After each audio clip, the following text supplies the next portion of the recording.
Bonjour, donc je reviens pour une vidéo pour répondre à un mail que j'ai reçu qui était à propos de ma vidéo que j'ai fait sur paradoxe et vérité.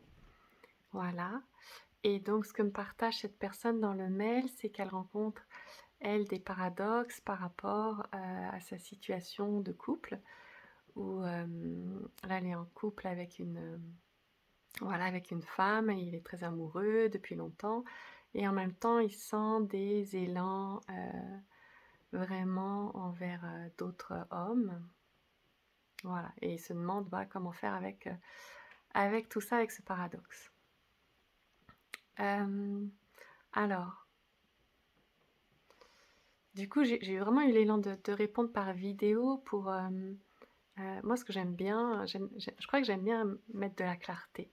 Voilà, faire des distinctions, différencier les choses, parce que ça permet vraiment de mieux les appréhender et finalement d'être plus en lien avec tout ça. Et donc là, ce que je vois, c'est comme un paradoxe, vraiment que le nom même de paradoxe, ça induit quelque chose qui n'est, comment dire, qui n'est pas possible. Voilà. Donc, je crois que mon premier élan, ce serait de proposer vraiment d'enlever ce mot de cette situation-là que cette personne vit, parce que ça l'enferme dans une impossibilité. Et vivre et agir à partir d'une impossibilité, eh bien, c'est pas très joyeux. Voilà. Donc, en fait, moi, quand je parlais de tout ce qui est paradoxe, c'est vraiment par rapport au principe de vie, etc. Enfin, les paradoxes, c'est plus, j'ai l'impression, quelque chose qui se situe au niveau du mental. C'est-à-dire que le mental n'arrive pas à concevoir, on va dire, tout et son contraire. C'est pas possible pour lui. Voilà, le mental, il y a des choses qui sont trop complexes pour lui, pour que ça puisse, et qui ne rentrent pas dans un raisonnement logique, donc qui sont hors de sa portée. Et donc tout ce qui est hors de sa portée, il appelle ça paradoxe, parce qu'effectivement, c'est une impossibilité pour lui de se relier avec voilà, certaines réalités. Voilà. Donc, à chaque fois que vous avez l'impression vraiment peut-être, oui, voilà, de sentir un paradoxe, eh bien voilà, peut-être simplement se souvenir que le paradoxe n'est pas une réalité en soi, mais c'est quelque chose qui se vit, voilà, dans quelque chose qui n'arrive pas à se vivre en fait dans le mental. Voilà. Donc par exemple, quand vous vivez une réalité et pas une autre, là j'aime bien reprendre l'exemple voilà, du libre arbitre, hein, parce que c'est quelque chose qui est très bien, très exemplifiant, parce qu'on a l'impression, soit on a le choix, soit on n'a pas le choix, mais c'est vraiment soit l'un, soit l'autre. Et ces deux réalités ne peuvent pas coexister. Et là on voit bien qu'effectivement, au niveau du mental, c'est compliqué.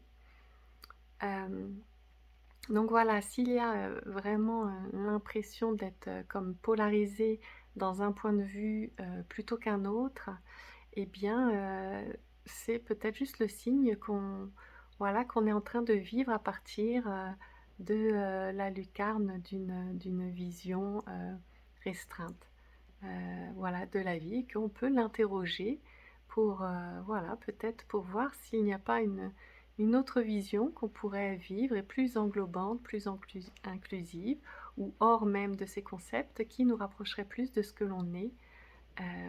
Voilà. Donc ça, c'était un petit mot par rapport à ça. Et ensuite, par rapport donc là au partage là, de cette personne, par rapport à son couple, là, moi, j'appellerais ça plutôt un conflit intérieur. Voilà. C'est-à-dire qu'en fait, il y a deux envies qui, a priori, ne semblent pas pouvoir, comment dire, se vivre. Voilà. Parce que voilà, si je parle à ma petite amie des élans que je peux avoir pour d'autres hommes, bah, ça va remettre en cause mon couple. Voilà.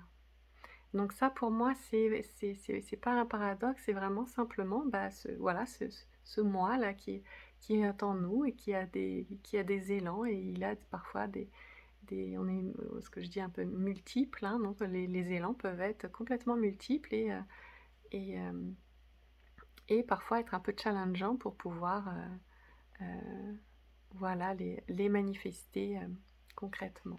Parce qu'à la base, voilà, un élan, c'est vraiment juste un élan de vie voilà, qui a envie de se vivre.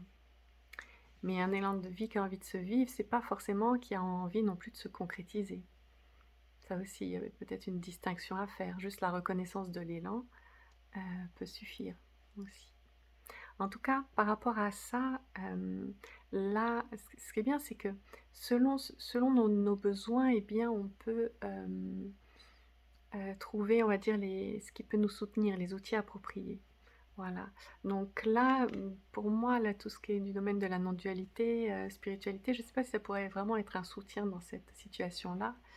Et par contre, il y a, là, la communication non violente, c'est une pratique spirituelle d'ailleurs, heu, très concrète et qui pourrait, là, vraiment être, appropriée puisque, cette pratique, elle consiste justement à, reconnaître en nous ces élans qui se manifestent immédiatement comme colorés voilà, d'une action, d'une intention et ce qui fait qu'ensuite, hem, ben, on a l'impression que cet élan dépend, hem, de l'action qu'on envisage pour le manifester, pour exister.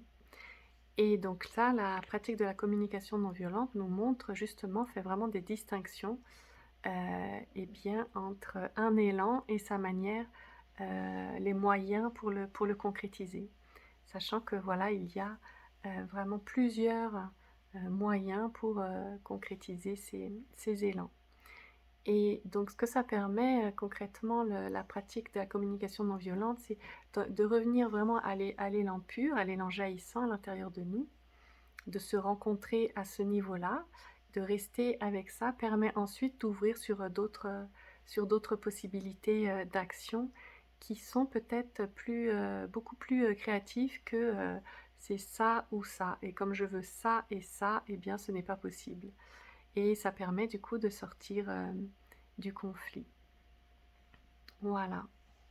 Donc, mmh, mmh. Donc je vais vous mettre un lien peut-être par rapport à ça et aussi, un lien peut-être pour tous les praticiens, en CNV qui accompagnent. Parce il y en a beaucoup et ça peut vraiment être un soutien justement au quotidien quand on ne sait pas quoi faire avec tout ce qui nous traverse et qu'on a l'élan d'aller le rencontrer. Voilà. Bah, je vous souhaite du coup des belles, explorations et accueil de ce vivant de lien,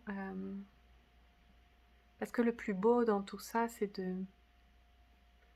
juste de se relier à ce qui est, en fait, ce qu'on explore énormément finalement, en communication non violente, si on revient, c'est qu'une fois qu'on est en lien vraiment avec cet élan jaillissant, eh bien, toutes les, envies de le satisfaire ou quelque chose comme ça, tombent. C'est pas pour ça qu'on ne fait rien, mais il n'y a plus de tension par rapport à faire quelque chose. Parce que ce qui est fait, c'est simplement reconnaître l'existence de ce qui est là. Voilà.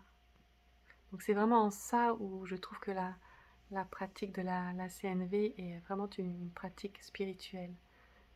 C'est que ça nous ramène toujours à la réalité telle qu'elle est.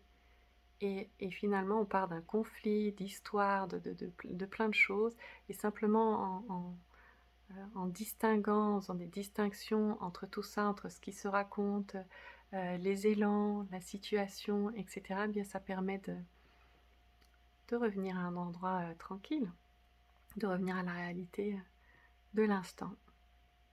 Et ensuite, bah, une fois qu'on est à nouveau dans cette réalité tranquille, bah, il y a plein d'autres solutions ou plein d'autres envies qui peuvent émerger. Enfin, en gros, la vie continue à partir de là. Et on ne reste plus fixé, cristallisé sur je choisis ça ou ça. Et puis ensuite, après ça tourne dans la tête, ça fait émotionnellement, sensoriellement, comment dire, on jujute dans son jus. J'aime bien cette expression-là. Bref, on s'en sort pas, quoi. Mm. Donc vraiment concrètement pour toutes ces situations, la pratique de la CNV, il n'y a rien de plus spirituel à mon sens. Voilà. Et alors il y a d'autres pratiques spirituelles qui visent à ça, quand on dit méditer, s'observer, etc. Mais là, ce qui est bien avec la CNV, c'est vraiment c'est une pratique dynamique et qui peut se faire avec un soutien d'une autre personne, et ça facilite grandement les choses. Donc voilà, j'encourage chacun, chacune qui a envie de se rencontrer de cette façon-là, et bien à pouvoir tester. À bientôt.